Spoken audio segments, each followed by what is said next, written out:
राधे राधे। गीता जी के कुछ ज्ञान की बातें।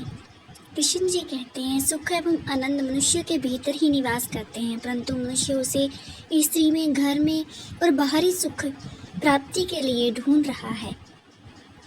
श्री कृष्ण कहते हैं कि भगवान उपासना केवल शरीर से ही नहीं बल्कि मन से भी करना चाहिए। ईश्वर का बंधन उन्हें प्रेम बंधन में बांधता है। मनुष्य की वासना ही उसके पुनर्जन्म का कारण होती है। मनुष्य इंद्रियों के अधीन है, इसलिए उसके जीवन में विकार और परेशानियां आती हैं। मनुष्य के अंदर धैर्य, सदाचार, स्नेह और सेवा जैसे गुण सत्संग के बिना नहीं आते हैं। श्री कृष्ण कहते हैं, जिस प्रकार शरीर से वस्त्र मैल होने पर बदलते हैं, ठीक उसी प्रकार मन में यानी हृदय में मैले होने से उसे निकाल देना चाहिए। जवानी में जिसने ज़्यादा पाप किए हैं, उसे बुढ़ापे में नींद नहीं आती है, उसे वह पश्चाताप में बिताते हैं। भगवान ने जिसे संपत्ति दी है, उसे गाय रखकर सेवा करनी चाहिए, इससे भगवान प्रसन्न होते हैं।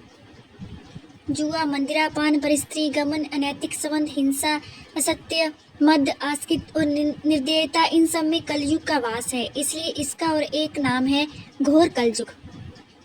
अधिकारी शिष्य को जाने जो ज्ञान प्राप्त करने में परिश्रम करते हैं, उसे सद्गुरु, अच्छा गुरु अवश्य मिलता है।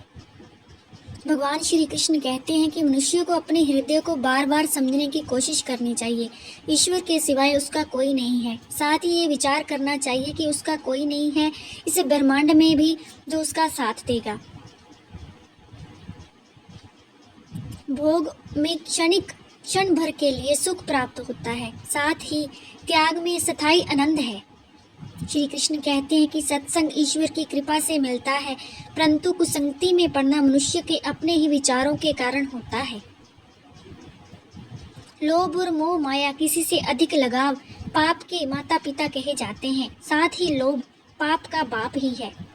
श्री कृष्ण कहते हैं कि स्त्री का धर्म है कि रोज तुलसी और पार्वती का पूजन करें, इससे उनकी सुख समृद्धि हमेशा बने रहते हैं। मनुष्य को अपने मन और बुद्धि पर हमेशा विश्वास नहीं करना चाहिए, क्योंकि ये बार बार मनुष्य को दगा देते हैं। खुद को निर्दोष मानना बहुत बड़ा गुनाह साबित होता है। पति पत्नी पवित्र रिश्ता बनाए रखने से भगवान पुत्र के रूप में उनके घर आने की इच्छा रखते हैं। भगवान इन सभी कसौटियों पर कसकर जांच परख कर ही मनुष्य को अपनाते हैं, इसलिए मन में गलत विचार नहीं रखना चाहिए। सदैव हर किसी के साथ प्रेम भाव से रहना चाहिए। जय श्री कृष्ण। श्री कृष्ण। राधे कृष्ण। राधे राधे। हरे कृष्ण।